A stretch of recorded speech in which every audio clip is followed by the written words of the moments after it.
बाबा साहेब आम्बेडकर इस देश की महान विरासत है, उसे संभालने का दायित्व हम पर है। उनके विचारों को समझना, समझाना और फैलाना पड़ेगा। हमें सड़ी हुई बुद्धि भेद करने वाली परजीवी मानसिकता से उबरना होगा। भाषण के प्रथम खंड में हमने उनके 10 कार्य क्षेत्र के बारे में चर्चा की। आज हम देखेंगे उनके व्यक्तित्व के हर पहलुओं को, लेकिन अलग ढंग से। बाबा साहेब के व्यक्तिगत जीवन का हर पहलू अद्वितीय है। बाबा साहेब जी का सही आकलन करना है तो उनके व्यक्तित्व के, जीवन के हर पहलू को ध्यानपूर्वक समझना होगा। बाबा साहेब के व्यक्तित्व का जब अध्ययन हम करते हैं तब बाबा साहेब के व्यक्तित्व की सबसे बड़ी और पहली महत्वपूर्ण बात यह लगती है कि वह एक आदर्श पुत्र थे। बाबा साहेब जब लेफ्टिनेंट के पद पर बड़ौदा में काम कर रहे थे तब मुंबई में रहने वाले परिवार वालों से उन्हें एक टेलीग्राम आया, बूढ़े पिताजी की तबीयत खराब है। यह सुनते ही आदर्श पुत्र बाबा साहेब ने अपने अधिकारियों से छुट्टी के लिए दरखास्त की। जब छुट्टियां मंजूर नहीं हुई तब सरकारी नौकरी को त्याग पत्र द्वारा लात मारने की हिम्मत उन्होंने दिखाई। बाबा साहेब आम्बेडकर जैसी कृतज्ञता, एक आदर्श पुत्र होने की काबिलियत वर्तमान दुनिया के किसी नेता में है क्या, जो अपनी पिताजी की सेवा के लिए अपना प्रोफेशन छोड़ने की हिम्मत रखता हो। बाबा साहेब कभी नहीं भूले थे कि माँ के स्वर्गवास के बाद पिताजी ने माँ का कर्तव्य निभाया था। सातारा में जब रहते थे तब उनके स्कूल की फीस के लिए उनके पिता ने घर की पीतल की परात जैसे सामान्य बर्तन भी गिरवी रखे थे। पिताजी के अंतिम समय में बाबा साहेब ने अपने हाथों से पिताजी की सेवा की। 2 फरवरी 1913 के दिन उनके पिताजी ने उनके सामने ही पुत्र प्रेम से संतुष्ट होकर दम तोड़ा। क्या बाबा साहेब जैसी पितृभक्ति आज तक किसी नेता ने दिखाई है? क्या आज हम सिर्फ पिताजी की सेवा के लिए सरकारी नौकरी छोड़ने की हिम्मत क्या हम रखते हैं? बाबा साहेब के अनुयायी हो या विरोधी, नैतिक तौर पर किसी में इतनी हिम्मत नहीं है। सिर्फ इसीलिए पहली बार बाबा साहेब के व्यक्तित्व के एक महामानव इस पहलू ने सबको प्रभावित किया है, क्योंकि जो परिवार नहीं संभाल सकता वह समाज नहीं संभाल सकता। रामायण में प्रभु राम जी ने पिता की वचन पूर्ति के लिए राजपाट छोड़ा। उनके त्याग और आदर्श पुत्र होने का गुणगान गत 10,000 सालों से गाते आए हैं। मैं सीना ठोक कर बताना चाहूंगा कि भीमराव रामजी अंबेडकर जी की पितृभक्ति आज के संदर्भ में यत्किंचित कम नहीं है। उन्होंने पिताजी के लिए सभी सुख सुविधाओं का त्याग किया। इसलिए मैं समझता हूं एक आदर्श पुत्र के रूप में समाज के सभी वर्ग के सम्मान के पात्र बाबा साहेब होने ही चाहिए। बाबा साहेब अंबेडकर जी के जीवन का दूसरा पहलू सभी को प्रभावित करता है, वह यह है कि बाबा साहेब में आत्म सम्मान से भरा आत्मबल कूट कूट कर भरा हुआ था। बाबा साहेब में अभिमान नहीं था, स्वाभिमान था। अभिमान खोखले अहंकार से आता है, जन्म से या माता पिता या विरासत से आता है, मुफ्त में प्राप्त चीजों से आता है। और स्वाभिमान सर्वदा परिश्रम, कठोर मेहनत से आता है। मैं और एक उदाहरण देना चाहूंगा। जब बाबा साहेब बड़ौदा राज्य के सेना सचिव के रूप में उच्च पद पर काम कर रहे थे तब एक उच्च वर्गीय, अल्प शिक्षित ब्राह्मण चपरासी जन्मजात अहंकार से ग्रस्त होकर उच्च विद्या विभूषित बाबा साहेब का अपमान कर रहा था। संस्कृति के झूठे अहंकार से ग्रस्त होकर पीने के लिए पानी देने से भी मना कर रहा था। ऑफिस की फाइल भी मांगने पर दूर से फेंक देता था। बाबा साहेब के मन पटल पर विद्रोही स्वर को बल देने का काम उस अपमान ने किया। पूरे गांव में बाबा साहेब को रहने के लिए जगह देने के लिए कोई तैयार नहीं था। सराई अर्थात होटल में भी जगह नहीं थी। एक पारसी सराय में झूठा नाम लिखवाकर वह रह रहे थे, लेकिन उनका मन अंदर से कचोटता रहा। मजबूरी से बोला हुआ छोटा सा झूठ उन्होंने जिंदगी में दोहराया नहीं। जाति भेद से होने वाला अन्यायपूर्ण व्यवहार बाबा साहेब को सहन नहीं हुआ और बाबा साहेब ने आज से 80-90 वर्ष पूर्व, जब सोने का भाव 5 या 10 रुपए तोला होता था, ऐसे वक्त 2000 रुपए तनख्वाह वाली नौकरी सिर्फ सिद्धांतों के रक्षा के लिए छोड़ दी। संकुचित प्रवृत्ति के लोग कहेंगे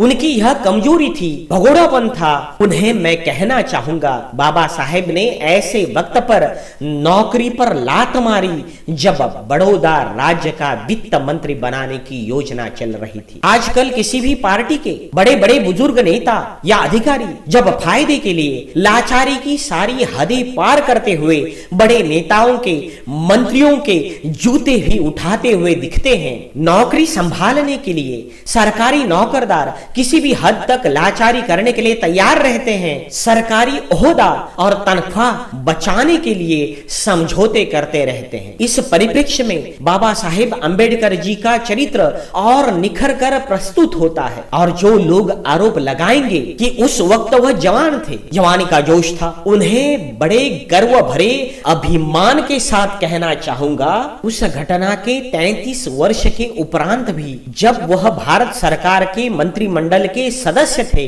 तब हिंदू कोड बिल के मामले में भी अपने विचारों पर अड़िग रहे, कोई समझौता नहीं किया। 1951 में संसद में बहुमत से हिंदू कोड बिल के मसौदे को रोके जाने के बाद बाबा साहेब अंबेडकर जी ने मंत्रिमंडल से इस्तीफा दे दिया। इस मसौदे में उत्तराधिकार, विवाह और अर्थव्यवस्था के कानूनों में लैंगिक समानता की मांग की गई थी। आज महिलाओं को जो समता का दर्जा प्राप्त हुआ है, वह बाबा साहेब के कोशिशों की देन है। 1951 में भारत के कानून मंत्री पद का इस्तीफा देने में हिचकिचाहट महसूस नहीं की। आदर्श विचारों के मार्ग पर चलते हुए यह आत्माभिमान एवं आत्मसम्मान दिखाने की हिम्मत सिर्फ बाबा साहेब ही दिखा सकते हैं। इसीलिए वह सम्मान के पात्र है, क्योंकि उनका अपने विचारों पर भरोसा था। मैं मानता हूँ, जो अपने ऊपर भरोसा रखता है, दुनिया उसके ऊपर भरोसा रखती है। इसीलिए बाबा साहेब को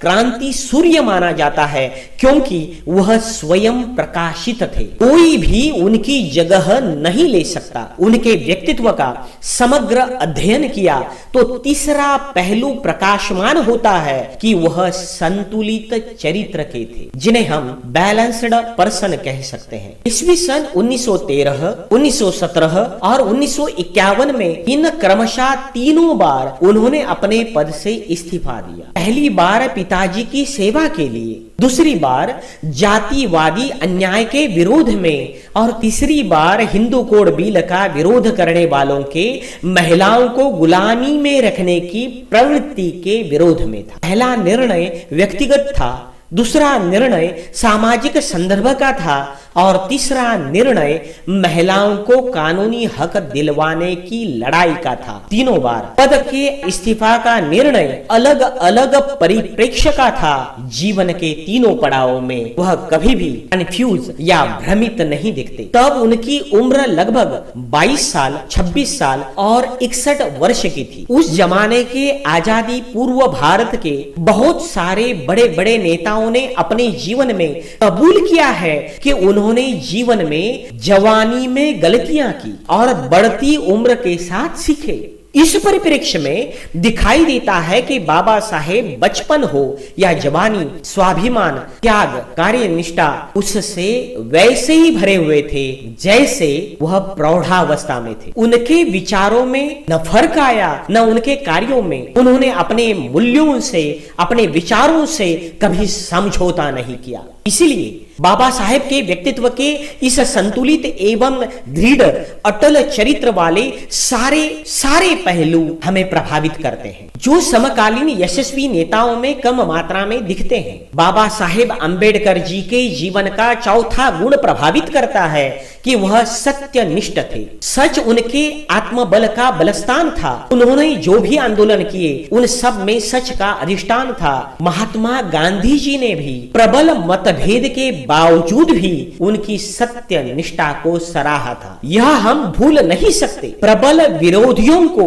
सत्य निष्ठा से प्रभावित करने वाला उनका व्यक्तित्व था। मैं परंपरावादी कर्मठ मित्रों को विनम्रता से उनकी ही परंपरा के उदाहरण उन्हें देकर कहना चाहूंगा कि बाबा साहेब पूजनीय क्यों है। प्राचीन धार्मिक ग्रंथों में कहा गया है, जो ब्रह्म जानता है वह ब्राह्मण, वह पूजनीय इसीलिए होता है कि उसे वेद और उपनिषद का ज्ञान होता है। बाबा साहेब ने इन सारे ग्रंथों को पढ़ा था, इन सब ज्ञान को पढ़ा था, तो आप उन्हें कौन सा स्थान देना चाहोगे? मैं पूछना चाहता हूं, यदि बाबा साहेब ने ब्रह्म का और ब्रह्म का ज्ञान जिन ग्रंथों में है वो सारा ज्ञान पढ़ा था, तो आप कौन सा श्रद्धा का स्थान देना चाहोगे? दूसरी जगह यह भी कहा गया है, सत्य अर्थात सत्य यह ब्रह्म का रूप है। अर्थात सत्य या सत्य रूपी ब्रह्म को जो जानता है वह सत्व गुणी और पूजनीय, अर्थात बाबा साहब पूजनीय हुए, क्योंकि बाबा साहेब ने सत्य को सिर्फ किताबों में, पोथियों में नहीं जाना था। सिर्फ सत्यम वद सत्यम वद सत्यम वद ऐसे बड़बड़ाते पेट नहीं भरा था। तो सत्य जैसे अनमोल मूल्य को जितना हो सके उतना जीवन में उतारा था। सामाजिक जीवन में जो भी बोला वह सत्य के कसौटी पर, डंके की चोट पर सीना तन कर कहा। इसीलिए आजादी के पहले के उस जमाने के कर्मठ लोगों के कर्म कांड से भी श्रेष्ठ मुझे बाबा साहेब आंबेडकर लगते हैं। तर्क पुष्टि के तौर पर बाबा साहेब के बचपन, युवावस्था और प्रौढ़ावस्था के कई उदाहरण देना चाहूंगा। पहला उदाहरण है बचपन का। 5-6 उम्र के बालक भीमराव भाई के साथ दूसरे गांव जा रहे थे। तब एक बैलगाड़ी वाले ने उन्हें गाड़ी में बिठाया। जब बातों बातों में उनके जाति के बारे में पूछा गया, तब उन्होंने सच का साथ दिया। गाड़ी में बैठने का लालच उन्हें सच बोलने से रोक नहीं सका। वह शुद्ध भाषा बोलते थे। झूठ बोला होता किसी को शक भी नहीं होता, लेकिन उन्होंने सत्य बोला। गाड़ीवान ने गाड़ी से नीचे फेंका, लेकिन कटु अनुभव के बाद भी उन्होंने कभी सत्य का साथ नहीं छोड़ा। और एक दूसरा उदाहरण मैं देना चाहूंगा। उसके लगभग 8-10 साल बाद मुंबई में पहली बार गए थे। तब एक चाय की टपरी पर चाय वाले ने उनकी जाति के बारे में पूछा। तब वह शुद्ध भाषा की वजह से झूठ बोलते तो भी उस वक्त भी किसी को शक नहीं होता। वहां भी उन्होंने सत्य का साथ दिया। उन्हें धक्का मारा गया, उन्होंने अपमान सहन किया, परिणाम की परवाह न करते हुए सच बताया कि वह किस जाति के हैं। यह है आत्मबल। और एक तीसरी घटना मैं बताना चाहूंगा। जब मुंबई में कॉलेज में पढ़ते थे, भूख मिटाने के लिए सूखी रोटी से बनाए गए लड्डुओं को बगीचे में चुपके से खा रहे थे। उनके मित्रों ने मजाक मजाक में उन लड्डुओं को खाना चाहा। तब कॉलेज में पढ़ने वाले भीमराव ने उन्होंने पूछने से पहले ही अपनी जाति के बारे में बता दिया। निडरता से सच बताया। यह उनकी सत्य निष्ठा का परिचायक है। हाँ, युवावस्था में कई बार मुसीबतें आई, तब मजबूरी वश व्यक्तिगत रूप से एकाध बार समझौता करना पड़ा, मैं मानता हूं।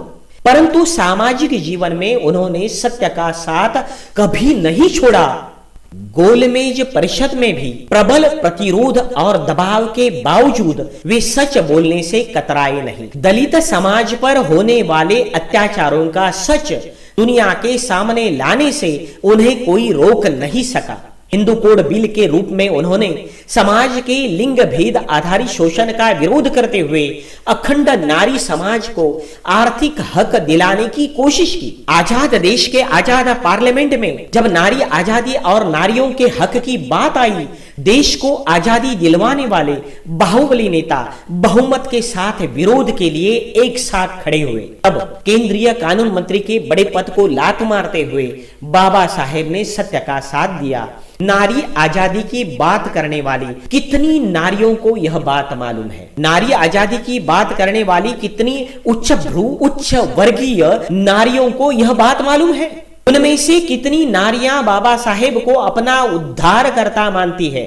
इसका उत्तर बहुत दुख के साथ मैं बताता हूं कि नहीं, क्योंकि हमने उन्हें बताने की कभी कोशिश ही नहीं की। जानबूझकर राजनीति करते हुए उसे छिपाकर रखा। प्रभु राम ने एक अहिल्या जैसी बहिष्कृत नारी का उद्धार किया।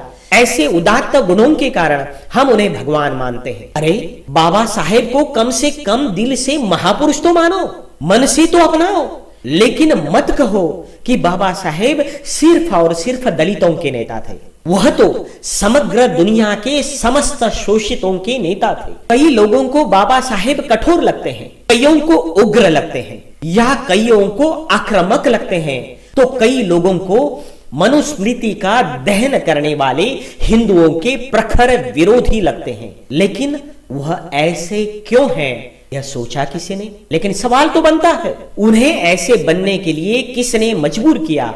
इस प्रश्न का उत्तर यदि देना है तो अपने आप को उच्च वर्गीय समझने वालों को अपने इतिहास को पढ़कर, अपने ही गिरेबान में झांक कर उसे देखना पड़ेगा, उस उत्तर को देना पड़ेगा, उसे स्वीकारना ही पड़ेगा। मित्रों, यहां तक हमने देखा बाबा साहेब का व्यक्तित्व, उनके अलग अलग पहलू। सिर्फ एक व्यक्ति के तौर पर, एक मानव के तौर पर, एक मनुष्य के तौर पर डॉक्टर बाबा साहेब अंबेडकर में ऐसे कौन से गुण विद्यमान थे जो तत्कालीन किसी भी भारतीय नेता में उपलब्ध नहीं थे? अब इस व्याख्यान के तीसरे पड़ाव की ओर आपको ले जाना चाहूंगा। बाबा साहेब अंबेडकर जी का जीवन ऐसा वैचारिक महासंग्राम है जिसे अनेक तूफानों का सामना करना पड़ा। परिनिर्वाण के उपरांत भी अभी भी करना पड़ रहा है, लेकिन बाबा साहेब के विचार खरे सोने की तरह हर कसौटी में निखर कर निकलते हैं। वह कैसे? तो सुनना ना भूले doctor Baba Saheb Ambedkar part 3 speech by mister Rajendra Rane. देवियों और सज्जनों, डॉक्टर बाबा साहेब अंबेडकर जी के जीवन पर विश्व का यह दूसरा स्पीचो बुक आपको कैसा लगा? यह मित्रों को और आपके घर के बच्चों को बताना ना भूले, क्योंकि यह उनके लिए समर्पित है। भाषण के अगले खंड आप तुरंत पाना चाहते हो तो सब्सक्राइब करो राजेंद्र राणे यूट्यूब चैनल। वहां अनेक विषयों पर स्पीचो बुक है और आगे भविष्य में आएंगे। यदि लिखित रूप में इसे पाना चाहते हो तो जाइए speechobookhindy.wordpress.com, यह मेरा ब्लॉग है। मेरे प्यारे मित्रों, इन सभी स्पीचो बुकों का, भाषणों का हेतु है कि हर विद्यालय में स्मार्ट क्लास बोर्ड पर या प्रातःकालीन प्रार्थना सभा में बच्चों को अच्छे विचार सुनने के लिए मिले। मैं बड़ी विनम्र भावना से कहना चाहूंगा कि मैं कोई ज्ञानी नहीं हूं, मैं एक सामान्य व्यक्ति हूं और एक सामान्य इंसान के तौर पर मैंने असामान्य व्यक्ति के विचार रखने की कोशिश की है। आपके बच्चों को, छात्रों को और समाज के विभिन्न समारोहों में उपयोगी पड़े, इसीलिए मेरा छोटा सा योगदान। बच्चे भाषण सुनने के साथ भाषण पढ़े भी, पढ़ने में रुचि बढ़े, पठन संस्कृति बढ़े, यह छोटा सा हेतु है और आप सभी का योगदान मैं अपेक्षित रखता हूं। और आस पास पड़ोस के सभी विद्यालयों में यह बच्चों को दिखाने के लिए आप प्रवृत्त करें। मैंने अपना काम किया है, अब आपकी बारी। तो अच्छा लगा तो ही शेयर करिए। तहे दिल से धन्यवाद।